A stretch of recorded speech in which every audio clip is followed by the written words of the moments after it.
Good morning, student. Good morning to all. Today we are going to learn an important reaction in organic chemistry pertaining to carboxylic acid derivative chemistry.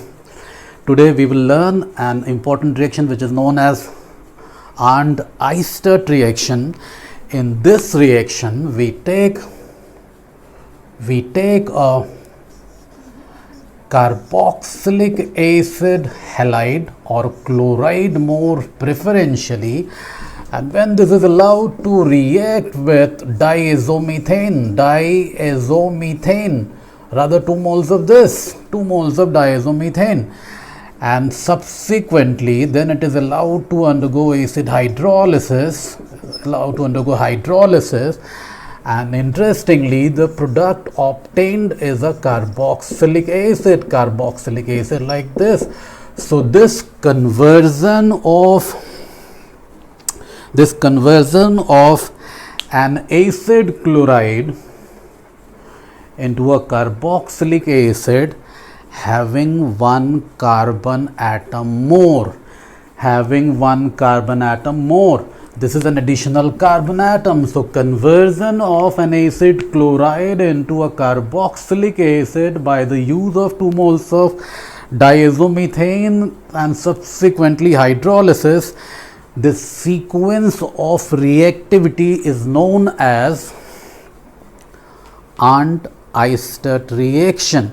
So we will look into the mechanism aspect of this reaction, and post that we will see some of the examples and application of this reaction. So we will be segmenting each and every portion step by step. So immediately we will turn towards the mechanism of this reaction.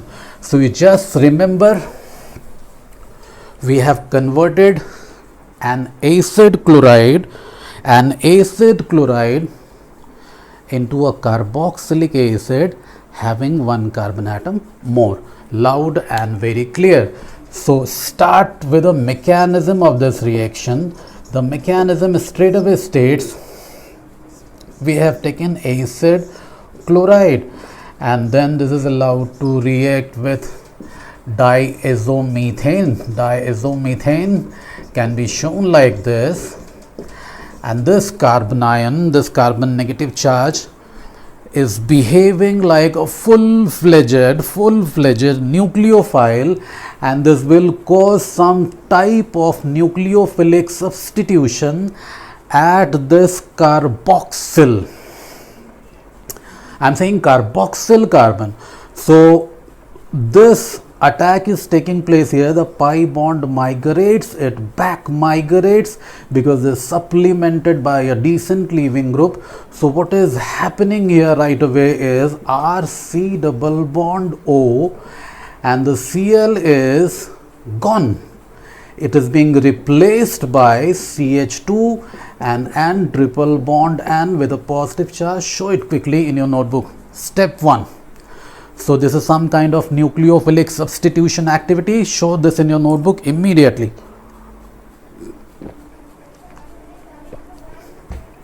After this, what happens? We bring forth another molecule of diazomethane here. This attacks, this abstracts this proton. This is behaving like abstractor, interesting term, abstractor of proton, thereby shifting negative charge here. So we can say this has been transformed into RC double bond O, and then what else? CH, and then what else? There is a negative charge, and then what else? N triple bond N. So now the platform is ready for the reaction to take place. If you are extremely watchful, you must be understanding this is a trivalent. I repeat, this is a trivalent carbon. 1, 2, 3 valency having a negative charge. So this is extremely unstable. This will attract an alkyl migration right from carboxyl carbon to this carbon, and when this migrates here, what happens to the valency of this carbon? There is 1, 2, 3 and the fourth valency is added. So this becomes tetravalent, valency is satisfied. So this carbon valency has been satisfied now. Look carefully in the due process. When this is satisfied, now what happens to this carbon? This becomes 1, 2, 3, this becomes trivalent now, so this becomes dissatisfied.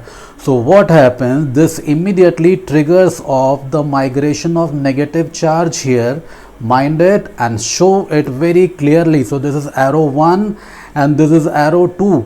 So now what is getting formed momentarily is, I will delete this, just see here, what is getting formed momentarily is post this transfer of negative charge, what is happening is something like this is obtained. Can you see that?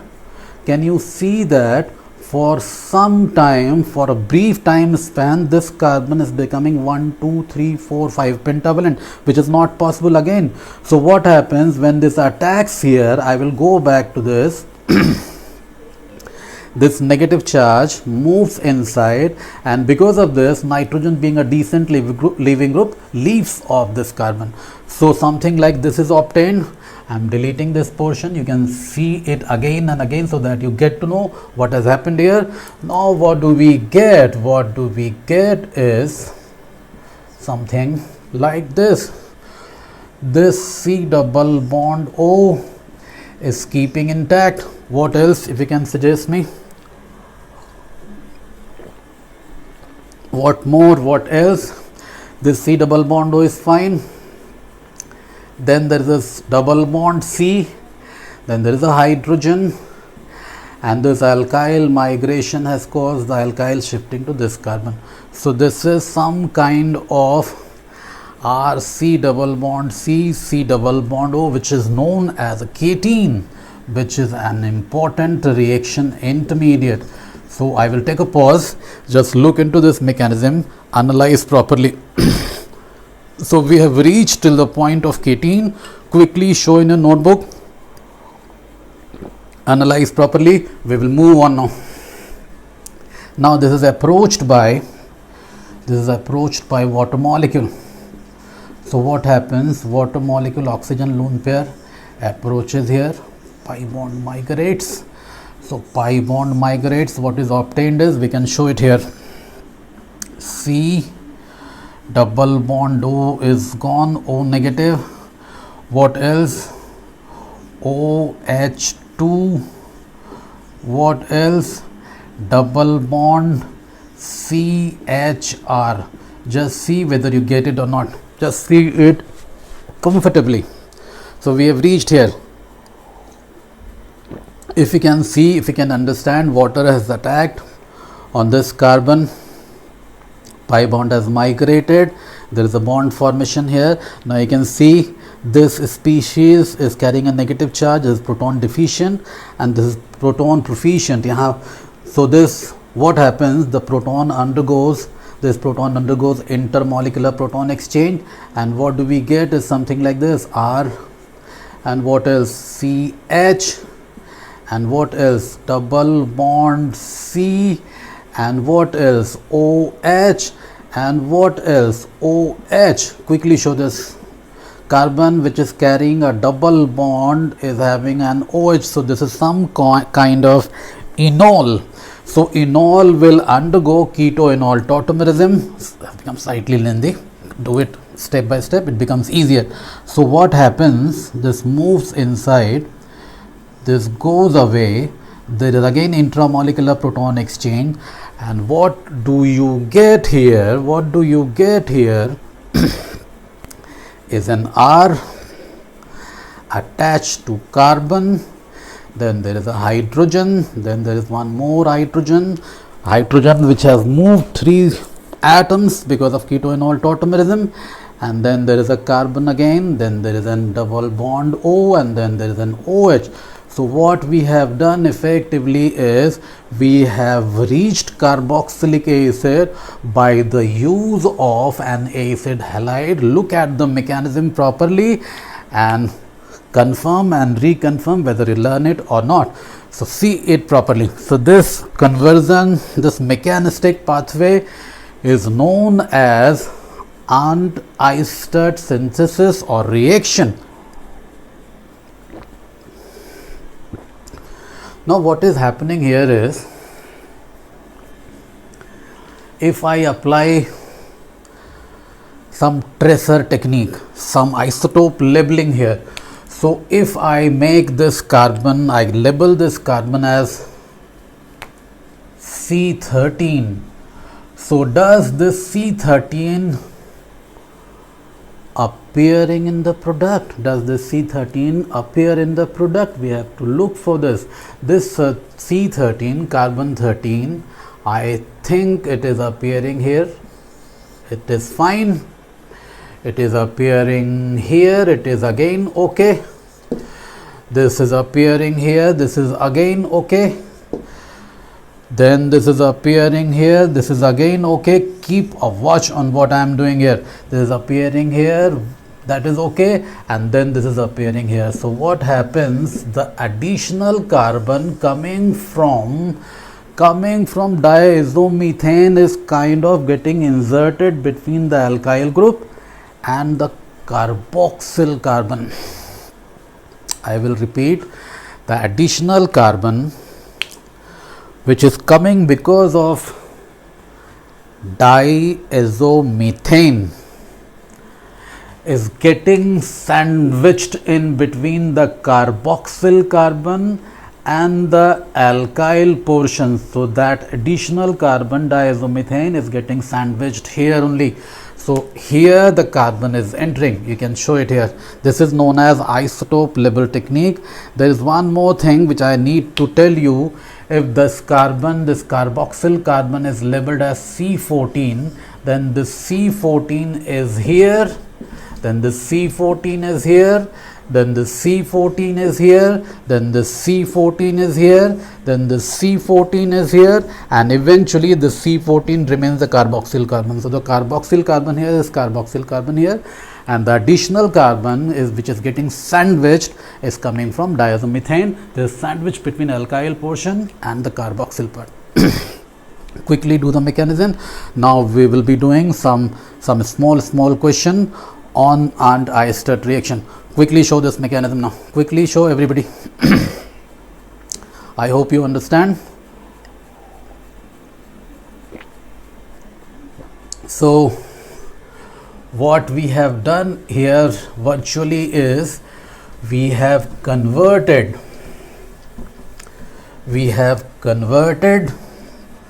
what? We have converted an RCOCl acid chloride into a carboxylic acid having one carbon atom more. This is loud and clear. I hope this becomes self-explanatory to everybody. Now if we take an example, if we take a compound like this,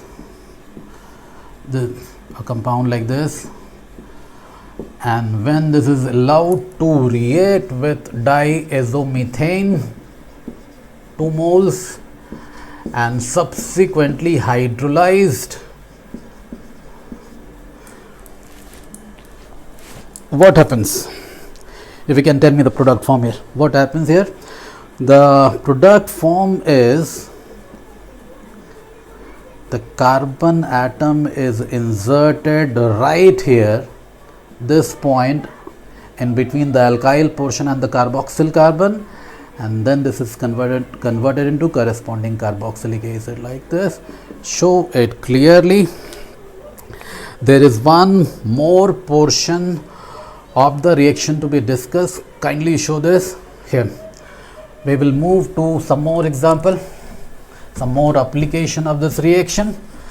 Another example is which is simple. Example number 2.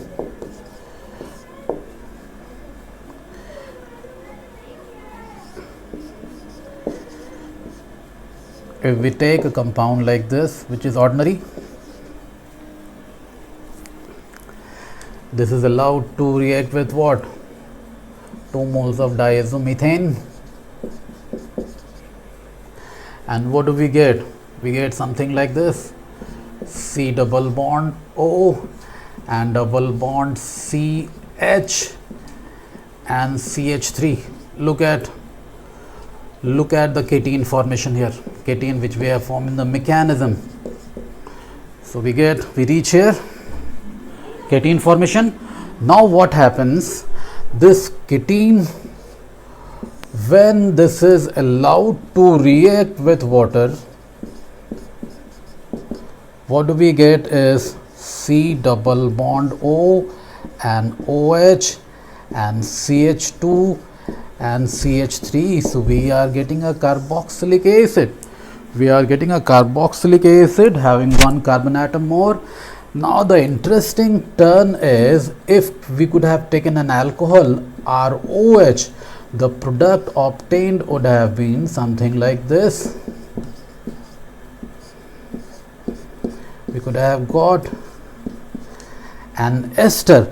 So in Arndt-Oersted synthesis, if water is replaced by an alcohol molecule, the product would have been an ester. So here we are getting an acid, and when this is allowed to react with alcohol, we are getting an ester. Show it quickly in your notebook. There is one more extension to the reaction. If this is allowed to react with an amine like this, R-NH2, then the product obtained is on expected lines. This portion is keeping intact, that C double bond O and NH or some kind of amide is obtained like this. So we could have got an amide. So this is complete description of Arndt-Oersted synthesis. So depending upon the kind of reagent post formation of cation, if it is water, we get a carboxylic acid. If it is an alcohol, we will be getting an ester. And if we take an amine, R-NH2, the end product is a carboxylic acid amide. Quickly show these applications. So now we would be culminating this reaction by giving or taking couple of more examples. Like suppose I give you a compound like this.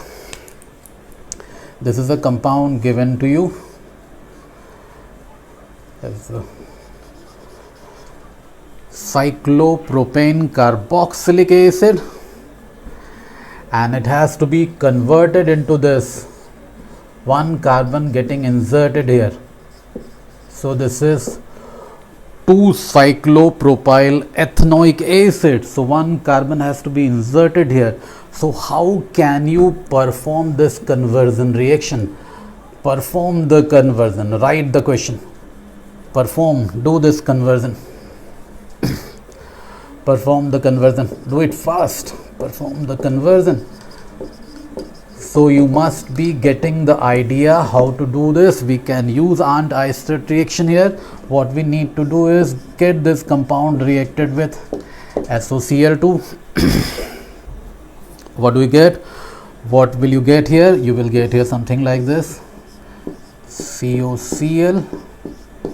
Now this is subjected to treatment with diazomethane, 2 moles, and then acid hydrolysis or plain water will do.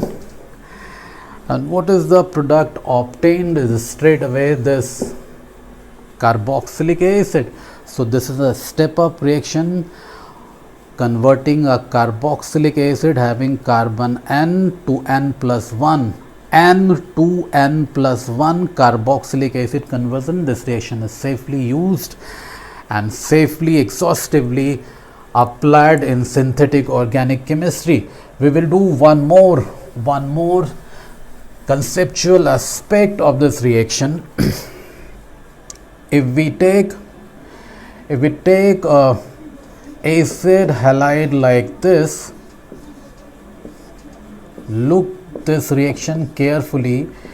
if you can see here, you are well understanding that this is supposed to be a chiral carbon, and suppose this is an R configuration,